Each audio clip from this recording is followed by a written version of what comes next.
দীর্ঘ লাইনে অপেক্ষা, মনে উদ্বেগ, চোখে চিকিৎসক হওয়ার স্বপ্ন।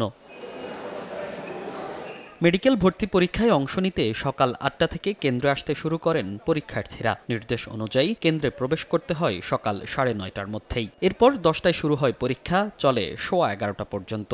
এবার নতুন যোগ হওয়া মানবিক গুণাবলী বিষয়ের জন্য শিক্ষার্থীরা পান ১৫ মিনিট বেশি সময়। ভেতরে যখন সন্তান পরীক্ষা দিচ্ছে, কেন্দ্রের বাইরে তখন উদ্বেগ উৎকণ্ঠা নিয়ে অপেক্ষায় অভিভাবকরা। কাউকে কাউকে দেখা যায় সৃষ্টিকর্তার কাছে প্রার্থনা করতে। তাদের প্রত্যাশা, সন্তানরা চিকিৎসক হয়ে ঘুণে ধরা স্বাস্থ্য ব্যবস্থার হাল ধরবেন। সেই সঙ্গে সরকারি মেডিকেলে আসন বাড়ানোরও দাবি জানান তারা। ৫,৫০০ থেকে এটা কমপক্ষে ২৫,০০০ পর্যন্ত করা উচিত সরকারি মেডিকেলগুলোতে। স্বাস্থ্যসেবায় বাচ্চাদের বেশি সুযোগ দিলে, সিটের সংখ্যা আরও দ্বিগুণ করলে বেশি বাচ্চারা চান্স পাবে। আমার বোন সারাদিনই পরিশ্রম করেছে, কোনো অনুষ্ঠানেও যায়নি, ইভেন কোনো ফ্যামিলি গেট টুগেদারও সে আসেনি।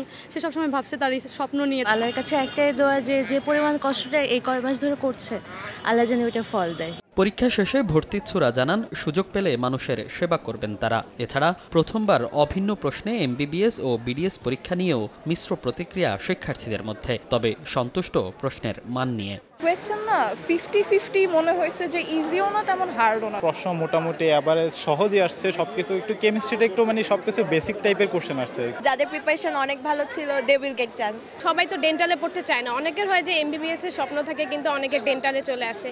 তো ওইখান থেকে আমার মনে হয় যে দুইটা আলাদা এক্সাম হলে ভালো হতো। একসাথে হলে আরো ভালো, তাহলে খোঁজাখুঁজি আবার পরীক্ষা দিলে একসাথে পরীক্ষা হলে একটু সুবিধা। একটা ভালো ডাক্তার হওয়ার স্বপ্ন আমার। গ্রামের বাড়িতে 2টা হসপিটাল আছে, তো আমি যাতে ওখানে ফ্রি চিকিৎসাটা দিতে পারি। এবার সারা দেশের 17টি কেন্দ্রের 49টি ভেন্যুতে একযোগে অনুষ্ঠিত হয় এমবিবিএস ও বিডিএস ভর্তি পরীক্ষা। প্রতি আসনের বিপরীতে পরীক্ষা দেন ৯ জন শিক্ষার্থী।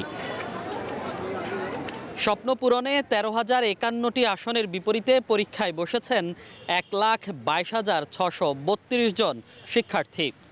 ভর্তিচ্ছুদের প্রত্যাশা, ভবিষ্যতে সুযোগ পেলে চিকিৎসক হয়ে দেশের মানুষের সেবা করতে চান তারা। মনির হোসাইন, সময় সংবাদ, ঢাকা।